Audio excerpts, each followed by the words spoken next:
கோயில்ல 2 உண்டை தயிர் சோறை வாங்கி தின்னுப்ட்டு சிவனேன்னு ஒரு மூலையில படுத்திருந்து மிஞ்சி போனா ஒரு 4-5 சிஷ்யனுங்க இருந்திருப்பானுங்க. ஒரு கார் இருந்திருக்கும். நான் பாட்டுக்கு வாய்க்கு வந்ததை எதையோ ராமா கிருஷ்ணா கோவிந்தான்னு 4 பேருக்கு நல்லதை சொல்லிவிட்டு அப்படியே இருந்திருப்பேன்லடா. என்னைய போய் அடி அடி அடின்னு அடிச்சா நான் என்னதான் பண்ணுவேன்?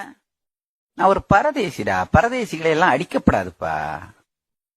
அவங்க பாட்டுக்கு வாழ்ந்துட்டு போறாங்கன்னு விட்டுறணும். செட்டி வீட்டு 1001 ரூபா கூலிக்கு பொட்டி அடி பையனா நான் பெங்களூர் போனவங்கய்யா. அங்கேயும் இருக்க விடாம அடி அடி அடின்னு ரவுண்டு கட்டி அடிச்சா நான் என்னத்தான் பண்றதுங்கய்யா? கண்ணிறக்க நானும் அண்ணாமலையார பார்த்து மனசு நிறக்க அவரை நினைச்சு வாழ்ந்து செத்து போயிருப்பனேடா. என்ன ஏன்டா இவ்வளவு பெரிய ஆளா ஆக்குனீங்க?